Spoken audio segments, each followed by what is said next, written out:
here with HSI. Been here with HSI for a lot of years, really our in-house lead person or expert on all things pensions. So with that, I'm going to turn it over to Joe Hicks to go through the agenda and the information for tonight. But first, actually, I should say, Marcy, you have some instructions for the crowd? So only instructions would be if you do have a question, you can come off mute or put it into the chat. The chat would definitely be easier. And Okay. that's it. Okay, and we do record these so that, we can make the recording available for those who maybe couldn't join us tonight because of work or other commitments.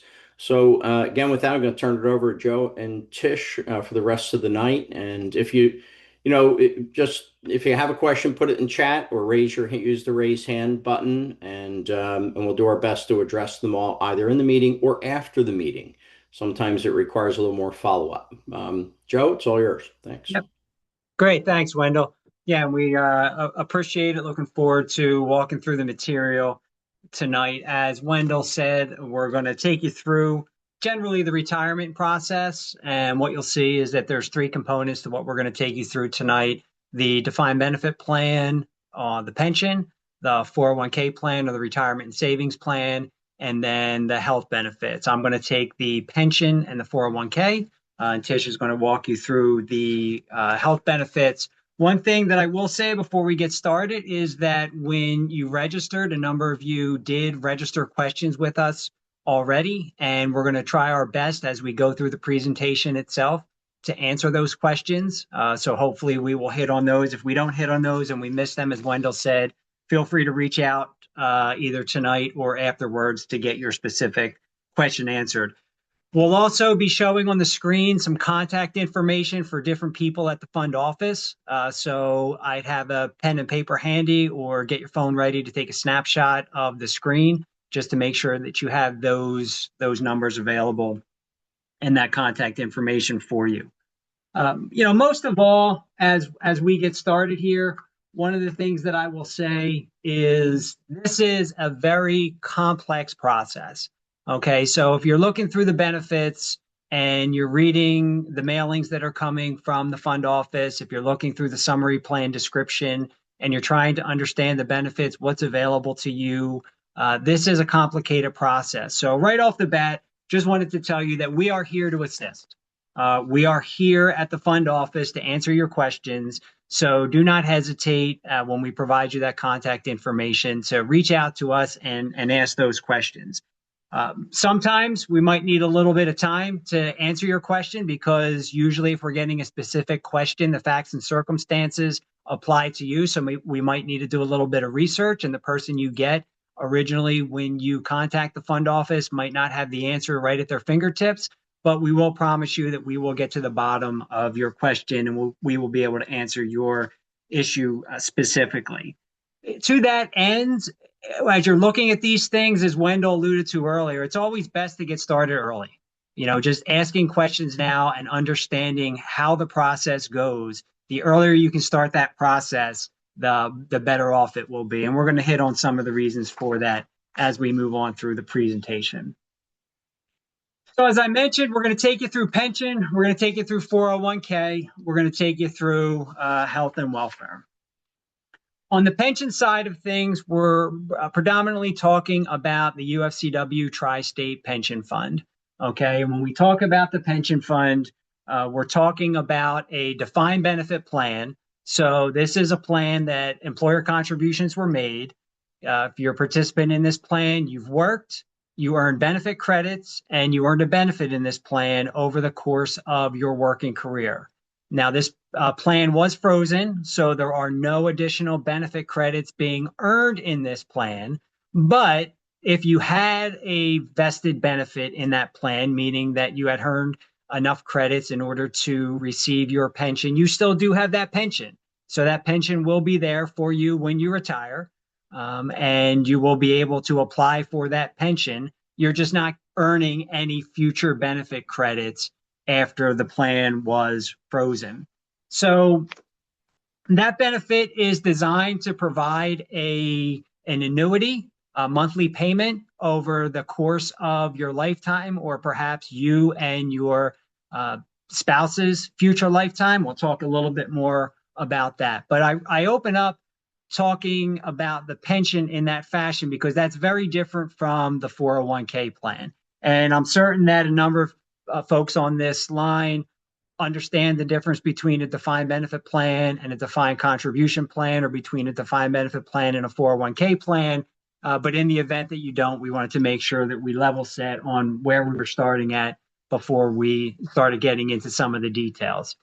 So a big overview of how you retire from the defined benefit plan. We've got it up on the screen here, and we're basically looking at 4 steps and then 1 post-retirement item for you to think about. So that first step would be within 2 months of your projected retirement date. We want you to reach out and contact the fund office, okay? Because it'll take that much time for us to get the information out to you. There's some forms that you're going to have to fill out. You're going to have to get some signatures. You're going to have to collect some information, perhaps proof of birth, proof of age. Maybe if you have a beneficiary, we need information collected for them.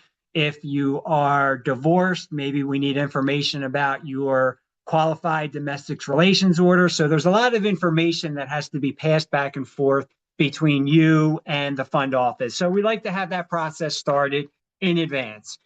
If you come to the fund office and on May 31st and you say that you want to retire on June 1st and start collecting your pension and get a pension payment right there on June 1st, we're just not going to be able to do that.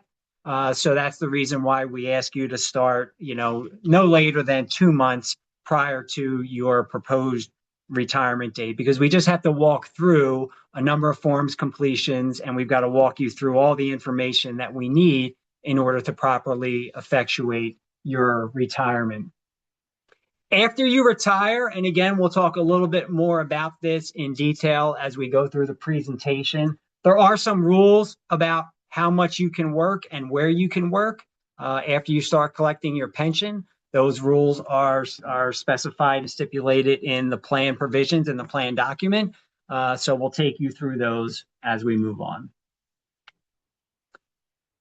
So what types of retirements are there under the pension plan? Well, of course, we have what you would call a normal retirement. That would be somebody who reaches age 65 and who has at least 5 years of vesting service.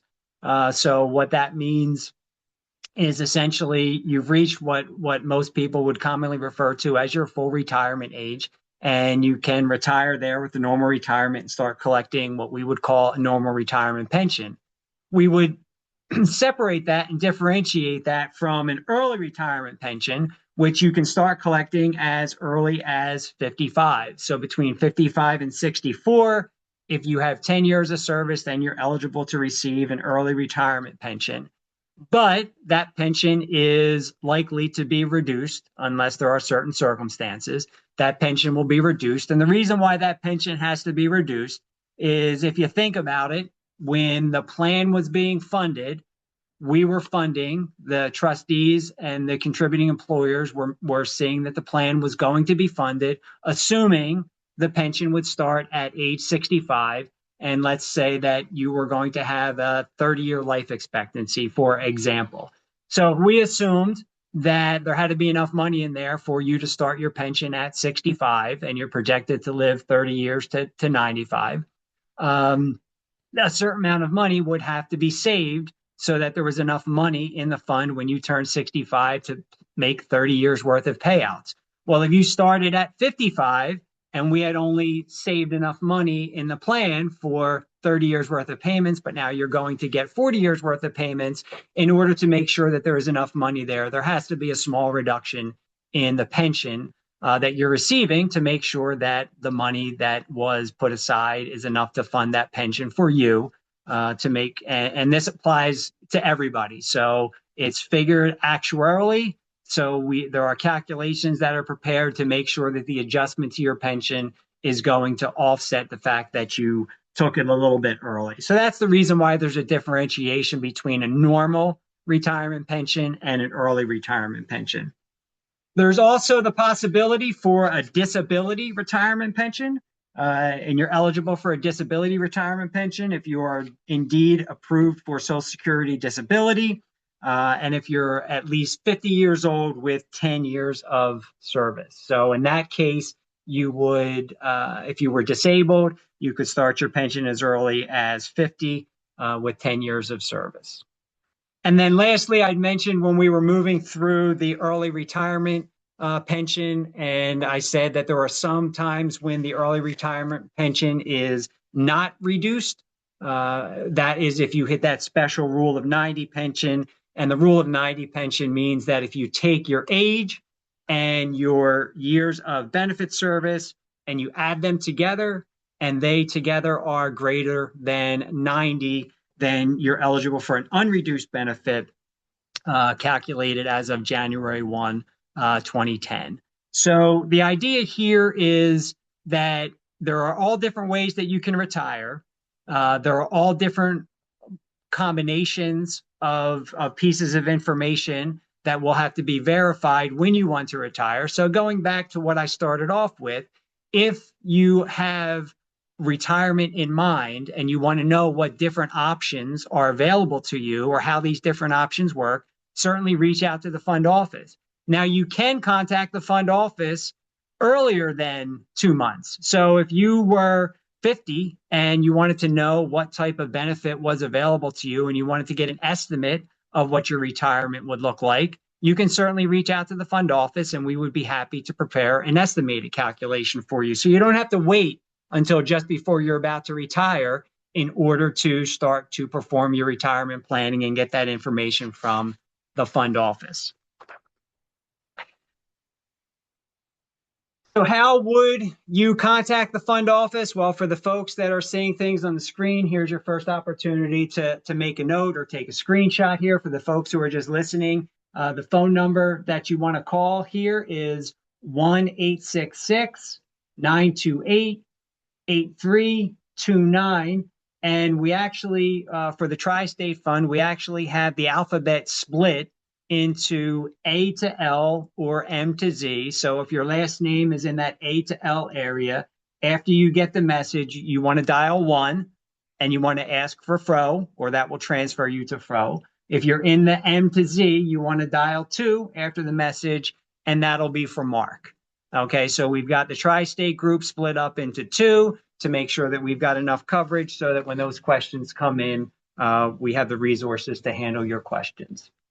So as I mentioned before, you'll reach out, we'll send some forms, and then you'll get the request to retire. We'll fill out those forms. We'll tell you the additional information that you need in order to retire, and then we'll get you on your way.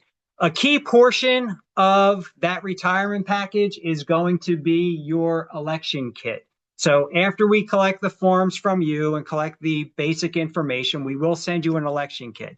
That election kit is going to show you the benefit that you're eligible to receive, and then any options for that benefit that you are eligible to receive in the way that you're going to collect your pension. So I'll talk about that a little bit more in just a second. Retire documentation that you want to have handy when you go to retire here. You're going to need that proof of age, birth certificate, valid passport. Married participants need to see a marriage certificate. And again, for your spouse, we're going to need that same sort of age documentation. And as I mentioned before, if you are divorced and you have a signed divorce decree, a property settlement, or a qualified domestic relations order, we're going to need to collect information about that as well. But all of these items, when you contact the fund office, if you talk to us about this, we will walk you through these items and how to get these items to us. So when you retire, you'll have that election kit, and that election kit is going to show you what your accrued pension is. Now, you have 3 different ways that you can choose to receive that pension. You can take an annuity for your life. You can take an annuity that's based upon your life and your spouse's life, or you can take an annuity that guarantees you 10 years worth of payments. Whichever annuity you take, because all of those annuities, as I mentioned, similarly with the early retirement, because all of those annuities have to pay out the same amount to you over the course of your lifetime, we may have to make an adjustment here or there. And I'll explain that a little bit more. So if you are entitled to receive, let's say, $500 a month for your life, that's the benefit that you accrued, and you're entitled to receive $500 a month for your life. If you choose an option that pays $500 to you while you are alive, and then $500 to you if you die, $500 to your spouse if you die before your spouse, we call that a joint and survivor annuity. That would be 100% joint and survivor annuity, because 100% of your pension is moving on to your spouse if you predecease your spouse. Then again, we're paying out money to your spouse that wasn't necessarily funded for, because the plan funded to pay 100% of your benefit. So if you choose one of these spousal options, then there's a reduction in your pension. So instead of getting $500, maybe you'll get $450 a month for your lifetime. And then if you predecease your spouse, then $450 would go on for your spouse's lifetime. And then in that example, once your spouse dies, then the pension stops. It doesn't go on to another beneficiary. It doesn't go on to an estate. It doesn't go on to your children. When you have a joint and survivor annuity, the pension is payable for the life of the participant. If the participant dies, it goes on to the spouse. When the spouse dies, that's the end of the pension. There are no lump sums. There are no estate payments. The pension stops.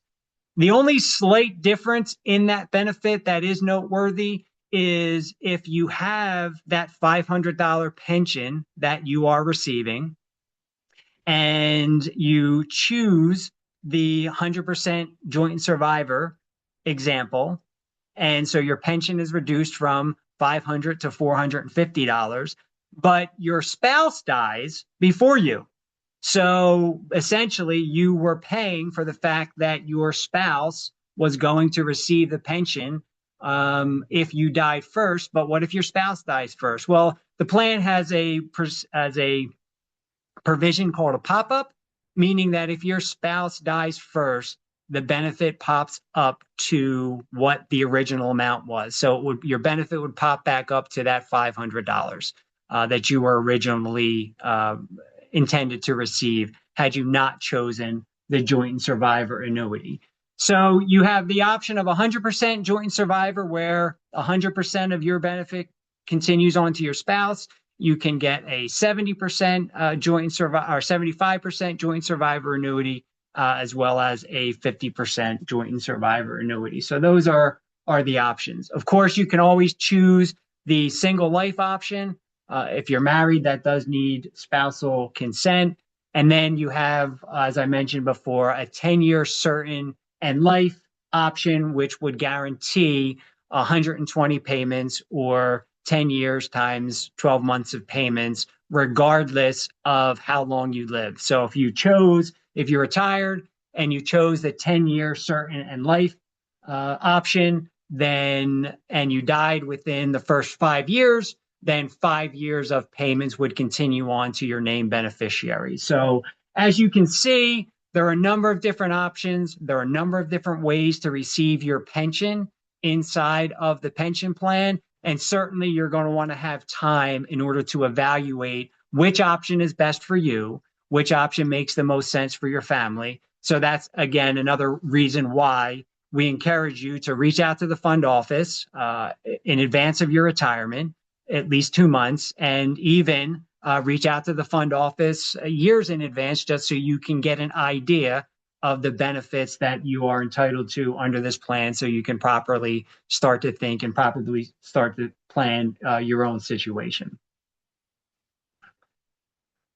So I walked through these items here that are up on the screen, just taking you through the joint and survivor options and the 3 optional forms. Spoke to you a little bit about the pop-up benefit that is in the pension plan. Talked about the single life annuity, meaning you retire, and you choose an option that is payable just for your life. If you die, the payment stops in total. Nothing goes on to any beneficiary. And then we talked about the 10-year certain and life annuity, which is that benefit that is payable guaranteed no matter what happens for 120 months. So if you die after receiving just one payment, that the remaining 119 payments would go on to your named beneficiary. So those are that's the process. If you think about the timeline that I showed in the very beginning, and I showed the 4 steps of start to complete the paperwork, have some back and forth with the fund office, collecting the documentation, choose your option, formally retire. I said there was that last component, what happens after you retire. This is what happens after you retire. There are some rules about how much and where you are allowed to work after you retire. Otherwise, we have to hold your pension.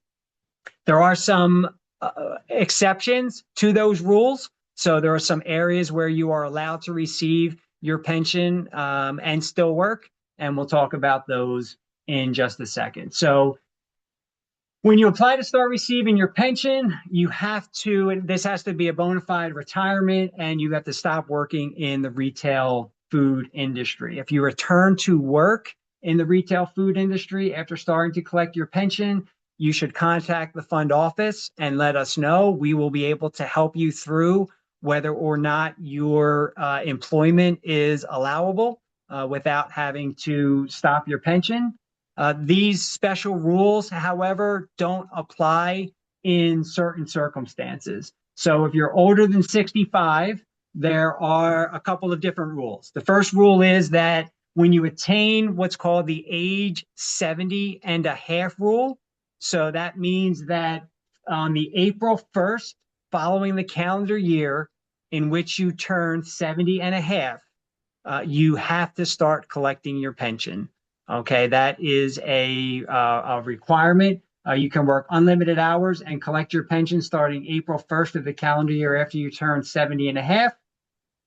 And also, if you're over 65, but you're in a different job classification, meaning that you're able to work unlimited hours in the retail food industry and collect your pension if you're older than 65, depending on your job classification. So as you can imagine, there are a lot of nuances that are associated with both of those rules. There are nuances associated with you working post-retirement.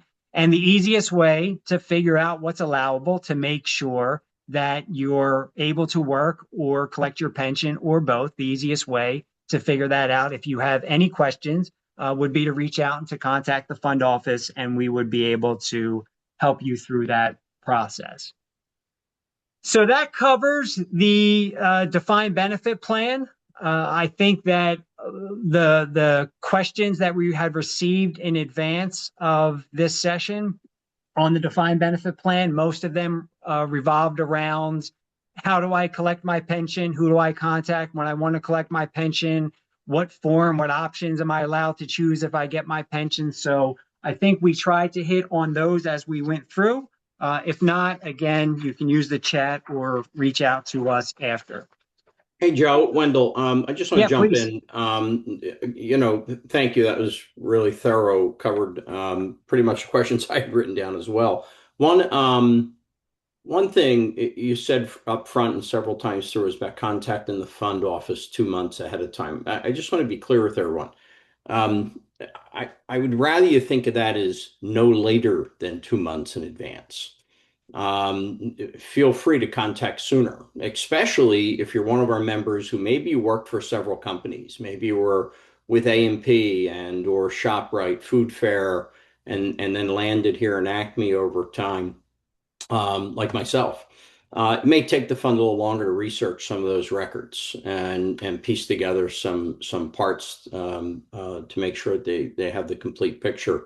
But I also think that, a lot of people think about retirement years in advance sometimes. And I don't want you to hesitate to call the fund and say, hey, I'm really not sure when I want to retire, but looking ahead, You can always re-review and should again later, especially when you get ready to submit the application, no later than 2 months in advance.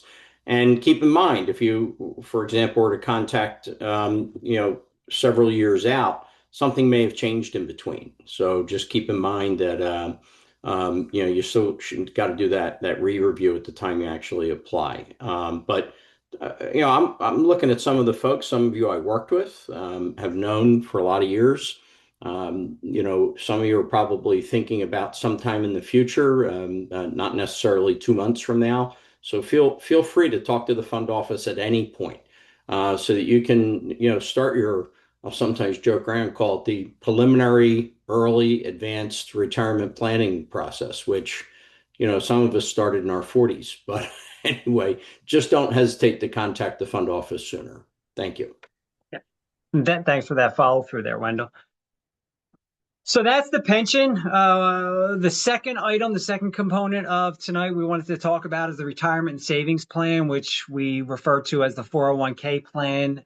This is different than the pension plan. The benefits accrue differently. Your options for the way to receive the benefits are different. And some of the ways that you can get information about this fund are about this plan are also different. So this plan is a defined contribution plan. It's a 401k plan, and that means that there are two primary ways that money goes into this plan. The first thing is you can save money in this plan by yourself using salary deferrals. So you can have money that is contributed directly to the plan out of your wages, out of your paycheck. So that's one way that money can get into this plan. There's another way that money gets into this plan. Beginning January 1, 2020, this plan adopted what we refer to at the fund office as the points plan. And essentially what happens is employer contributions are bargained and made on your behalf. Those contributions then go into a pool. Everybody has the same contribution, and that pool is spread out to each individual person in the plan based upon their years of service. Okay, the idea behind this plan, if you are new to it, is it was intended to primarily do two things. The first one was it was intended to try to replace as good as could the benefit that was accruing under the old Tri-State plan, so that the money that was going into the plan, when you added on the interest that contribution was projected to earn between the time you got it and your retirement, that would have a relatively equivalent benefit in the compared to the Tri-State plan. And it was also structured so that it would reward the longer service folks who worked. So if you worked for 30 years, you get a bigger share of the points pie. Now, keep in mind that if you start out and you're with 5 years of service, then you get a smaller slice of that pie. But as you continue to work and you continue to earn more service, you're not locked in at that lower tier. You move through those higher tiers. So when you have 5 years of service, you get one proportional share of the pie. When you're at 10 years of service, you get a larger proportional share of the pie. When you're at 30 years of service, you get an even larger proportional share of the pie. So if you were somebody who was close to retirement, the plan was designed, when this plan was created, if you are close to retirement, the plan was designed to try to fill in that tri-state benefit gap as best as it could. If you were a younger person at the time, it was designed to, when you factor in the multi-years that you would be getting contributions from this plan, maybe if you were 25 years old and were projected to get 40 years of contributions, when you project those contributions with future earnings, the younger people would potentially outperform the benefit that they ultimately would have received under the tri-state plan. So it was an attempt by the trustees to design a plan that would help the younger folks save for retirement, as well as try to replace for the older folks the pension benefit that was frozen and the accruals that they would be frozen under the Tri-State Pension Plan. So if you're in the plan, you're already familiar with this, you're already familiar with how it works, you're already familiar that each quarter we collect information and we send that to the 401k consultant. The 401k consultant does calculations. So after the close of every calendar quarter, the contribution is deposited into your account. That account you have investment control over. So once it is deposited into your account, you get to direct the investments and where that money goes to and how that money ultimately is going to grow. So you get to make the decisions on how to invest that money. So for the folks who are following the Zoom, you can see that those contribution tiers, as I had mentioned, I would direct your attention right to that bottom chart. You can see, as I said, the plan was designed to try to reward those older and longer service people. So you can see that when you calculate the contribution that older person is getting and the share of the pie that the older person is getting, the longer service person is getting, that longer service person is going to get a larger share of that pie than the shorter service person on both a full-time and a part-time basis. And every year, the calculations are, the methodology these calculations are provided. So, just like I said on the pension, though, if you have any questions about how this works and how this applies, definitely stop by and the fund office would be happy to walk you through this. Now, one of the key differences in this plan, besides how the benefits are accrued, is how the benefits are paid out. Generally, most times in a defined contribution or a 401k plan, the benefits will be paid out in a single sum, and that single sum is eligible to be rolled over to an IRA or possibly to another employer-sponsored plan. So in the pension plan, the typical way that you will receive your pension payout is over the course of monthly installments, as we spoke about. In this case, the way that most folks are going to get their withdrawal is likely what we see. Our experience is that most people are choosing to take that lump sum. You do, however, have the option of taking systematic payments or an annuity from this plan. And if you wanted to do that, you're going to contact Empower, and I will give you the information for Empower. Empower is the company that is the custodian of the funds. So as the funds are invested, you are directing the investments at Empower, and we're going to provide you the information. If you're not familiar with the Empower website or the Empower customer service line, we're going to provide that to you as well. You do have the possibility to take a withdrawal, partial or total. Participants under age 59 and a half, if they take a withdrawal, it's subject to a 10% penalty for early distribution and must be terminated from employment prior. You must be terminated from employment prior to the disbursement. Anybody over 59 and a half, you can have an in-service distribution of your salary deferred contributions. Okay, so there are some ways in this case to get that distribution prior to full retirement, either partial or total. And again, if you have any questions, feel free to reach out to the fund office. So here's some more contact information for you on the 401k side of things. Again, snapshot this with your phone, or I will read this information out for the folks that are just following along on the phone. So fund office, ways to get a hold of us on the defined benefit plan. Again, on the defined benefit plan, you want to dial 1-866-928-8329 or 610-941-4282. If you dial 1, you're going to get Fro. If you dial 2, you're going to get Mark. Fro has A through L in the alphabet. Mark has M through Z for those tri-state pension calculations.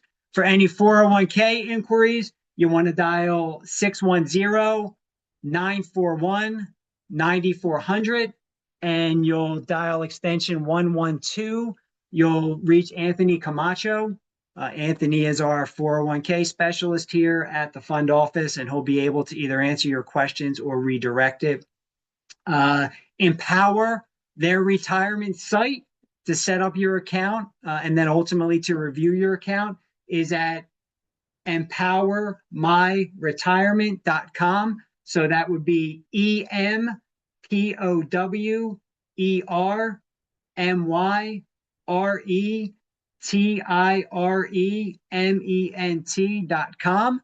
And their participant service center phone number is 1-833-569-2433. So you have multiple contacts here on the 401k. You can get some information online through Empower. You can contact their participant service center. But as I've mentioned a number of times here, we really want you to be aware that the fund office is here to assist and answer your questions or redirect them to somebody who can. Lastly, before I turn things over to Tish, who's going to hit on some of the health aspects. We just provide here some Social Security information for you because that is going to be another component, obviously, of your retirement. And the phone number to contact Social Security would be 1-800-772-1213. That's going to give you a contact at the Social Security Administration so you can collect information there. Of course, Social Security also has a website, and you can go on there and collect information. You should be getting an estimate from Social Security as you approach your birthday, or at least notification of that estimate of what your Social Security benefit will be at multiple ages. And if you're not, we would encourage you to reach out to Social Security because that also becomes another part of your retirement planning. So with that, I'm going to turn things over to Tish, and she's going to walk you through the welfare benefits in retirement. Joe, real quick, there was a question in the chat about the rule of 90. It said, my question is about benefits earned after 2010 regarding the rule of 90. If you are 62 and ready to retire, are you not receiving those credits at that age? So yes, there are no additional credits being received right now under the Tri-State Pension Plan that accrue any new benefit. However, in order to reach your eligibility for the rule of 90, those credits are still accruing. That service has not stopped. I think that answers the question. There are two ways that I can take that question. The first one is, is my benefit growing? And the answer to that question is no, your benefit is not growing. But the second one is, are you still able to move into that rule of 90 area with those credits? So I don't know if John's still on the meeting here, but for John and anyone else remembers at the time we did that, and Joe, I might not be using the right term, we kind of froze it from an accrual basis. So you kept the credits you earned towards Rule 90 that were in effect at that time that you'd earned up to that date. But going forward, you didn't earn any more accrual, but the time counts towards eligibility, correct, Joe? Yes, that's what I was trying to say, Wendell. Yeah, yep. Yeah. And so, the key for people who've been around and remember Rule 90 is what you earned up until the time it changed, you still have. You just didn't earn any more going forward under it. And again, this was, folks, I'm going to use this opportunity to remind you why politics matter. When I started working in the stores, like many of you, we believed that once you earned a benefit in these kind of defined benefit pension plans that, could never be taken away from you. That was one of the real values of a defined benefit plan. But when what was called PPA 2006 was enacted, that was the beginning of a number of changes under our pension laws that really put the trustees in the position to be forced by the government to start eliminating certain benefits and certain types of benefits that are considered subsidized benefits. And Rule 90 was a victim of that. And for those who are curious, that was under the Bush administration, George W. Bush. And the thing that's really saved this fund, we're not here to get into it tonight, but was the eventual passage of the pension, I'll call it the bailout bill, by Joe Biden, that provided this special financial assistance. So best anyone can determine, these benefits are going to remain secure for quite a few years to come. Otherwise, that wouldn't be the discussion we'd be having tonight. Go ahead, Joe. Yep. No, thanks for that clarification, Wendell. Yeah, and if you're interested to learn more about that, the American Rescue Plan Act is the formal name of that plan, as Wendell mentioned, and yeah, is projected to keep Tri-State solvent through its original date, where the Tri-State plan was projected to run out of money, which was 2028, 2029, at which point the benefits would have been cut. So huge deal, very big deal for this fund. All right, Tish, unless, as you're doing these presentations, I will readily admit sometimes you get caught up in your own words and you're trying to follow the screen. If there's anything that you want to add on to on the pension side, because as Wendell introduced you as, you are one of the pension experts we have here. If I got sideways with anything, please feel free to provide clarification. If not, then I would move on to the health benefits. Okay. Nope. I think you hit everything right on target. So, Awesome. Welfare benefits in retirement. So yes, you do have benefits available to you through the UFCW Local 1776 Health and Welfare Fund. So when you're thinking about retiring, what's required, you must have 10 or more years of full-time service, collect a pension from a food industry pension fund, and go from active employment to collecting a pension without a gap in service. And when does coverage begin? So at age 55, with the 10 years, you're eligible for retiree RX reimbursement, vision, and dental. If you're age 62 to 65, you get medical, prescription, vision, and dental. And who's covered? The retiree is covered, the spouse is covered, and dependent children are covered for medical and behavioral health, or MNDA only. And that's on the 62 to 65 coverage. What is offered? So the medical for 62 to 65, prescription reimbursement up to $109 a month, vision and dental. Next slide, Joe. So the required documentation to enroll, all participants must complete a retiree enrollment card. So when you contact the pension side, ask to be switched over to the health and welfare side, and we can get a card out to you. So for participants retiring between ages 62 to 65, they have to complete a pension deduction form and complete the application for reduction of spousal benefit forms, if applicable.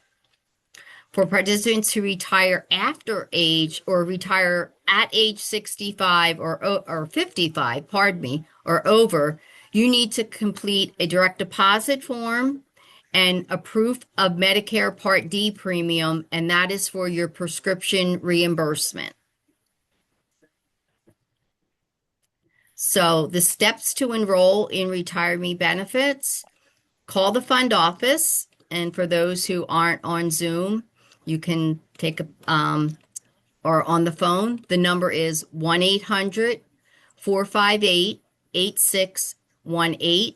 And we also require at least 2 months prior to when you want to retire, and ask to be transferred to the health and welfare to either Zach at 127 or Lexi at 130. Advise them of your planned retirement date, and the fund office will then confirm your eligibility for benefits and send you out a welcome letter and a retiree enrollment card that needs to be completed.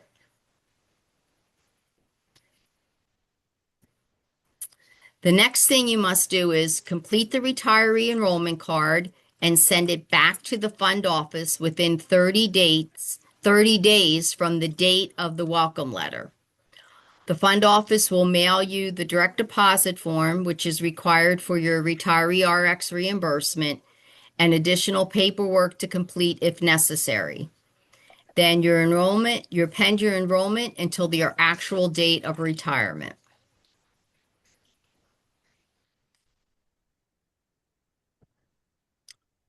So the retiree prescription drug reimbursement benefit, who's eligible for that and what you're eligible for? Right now, the eligibility for the reimbursement is up to $109 per month, and that it goes towards the cost of your Medicare Part D monthly insurance premium. And this is for eligible retirees and for eligible spouses, if applicable. The fund office will issue a benefit payment to you via direct deposit to your bank account on a monthly basis on the 10th of every month.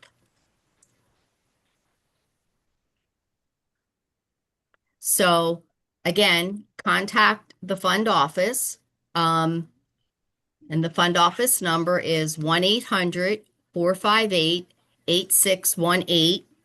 And once you do that, and you press 1 for English, you can then press 3, and that's benefits and eligibility, and then you can press 127 for Zach or 130 for Lexi. Or you can email them, and it's Zachary Braddock, ZACKERY BRADDOCK at KBA74.com, or Alexis, ALEXIS.Jones, JONES at KBA74.com. So for more contact information, for specific Medicare questions, you can call the Medicare at 1-800-MEDICARE, which is 1-800-622-4227. For questions about your Part A or Part B coverage, you can call Social Security at 1-800-772-1213, or you can go online to medicare.gov. And I know there was a question someone had asked, when am I eligible for Medicare and when do I have to apply by? Age 65, you're eligible for Medicare, and it is requested on the Medicare site that you apply at least 3 months prior to your 65th birthday. And Tish, before we move on, the Medicare number, you said it was 1-800-622-4227. The slide says 1-800-633-4227. I'm not sure if you caught a typo there. Is it 633 or 622? No, I apologize. I read that wrong, Perfect. Joe. Nope. Okay, so the Medicare Yep. number, just to be clear, is 1-800-633-4227. Thanks. Thanks, Tish. So as we said when we started out here, we tried to answer the questions that were provided to us when you registered for the webcast. We tried to answer them as we moved through the presentation. Bottom line is this is complicated, and it's not something that you deal with every day. It's complicated for us, and we deal with it every day. So the best thing to do as you're working through these things and you're trying to get information, maybe you're working with a financial advisor or somebody in the family is helping you through this process, you certainly want to have this information. And whether it's how your post-retirement health works, those benefits that Tish walked you through, or whether it's how you accrue your benefit or what benefit is going to be payable from the retirement plans, please reach out to us. We're happy to help we're happy to provide you any additional information that you need in order to make sure that you understand the benefits that are available to you. And then when it's time to get you into pay status, that you're able to get those benefits efficiently and easily. And that closes things off for our formal remarks. I don't think I see any questions in the chat. Joe, there was one question Okay. that was previously submitted that we didn't address, and it was about Medicare plans and what do I need to do? How do I decide on a Medicare plan? You can contact the fund office, and we have Medicare specialists that we can direct you to. We have a couple different numbers that we can give you and help you walk you through picking a Part D or a Medicare supplement plan that you may need. And I think there was another question about if someone is retiring and they are in the range of 62 to 65, but their spouse is 66. So yes, our plan would be secondary insurance. And Medicare for your spouse would be primary insurance. So you might want to contact the fund office again to see, because you will have to pay to put your spouse on if it's possible that he will or she will get the vision, dental, and the prescription reimbursement, but the medical, you may want to look for a supplemental plan. It may be more cost efficient to do that for your spouse. And I think that was all the pre-questions that we had that maybe we didn't touch on, but again, as Joe said, please call the fund office. We're here to help and answer anything because it is an important decision and it is very complicated, just as your pension is. So, thank you. All right. Marcy, is there anything else? Yes. So a couple questions in the chat. The first one is, do we call a specific person at the fund office when ready to retire? So, for the Tri-State, Joe gave the numbers for depending on the letter of the alphabet, and Joe put the slide up for that. And for the health and welfare, it would be Zach Braddock or Lexi. And I'm sure a lot of you are familiar with Zach because he handles the regular Acme participants. Thank you. And I see from Cheryl in the chat, yes or no, Cheryl, retiree health benefits do not apply to part-timers. However, both full-time and part-time earn pension benefits through both of the plans that Joe reviewed, depending on your employment history. Now, this is for Acme, this meeting, so that's Tri-State Pension for the DB. But some of you might have service in one of the other pension plans, and so that's something that, on an individual basis, you would want to discuss with the folks at the fund office when you want to have that conversation, because there's going to be some issues. Maybe there's some reciprocity towards vesting and the accrued benefit, but it's going to vary depending on which plan you might have that service in. If you had worked at, say, one of the other companies, whether those companies are here today or not. All right. I don't see any more questions in the chat. As always, if something comes to mind after we're finished here, feel free to call, any one of us at either the union, but, specifically about the benefits, call one of the folks that they've pointed to here in the meeting, and they'll be able to help you out with it. So I want to thank everybody for taking the time to join us tonight. I want to thank Joe and Tish for taking an evening out to help everybody better understand this. And thanks, Marcy, for putting it together. Yep. Thank you, Wendell. Our pleasure. Good night, Thank everybody. you. Have a good Stay night. safe. Okay. Take care. Everyone. Bye-bye.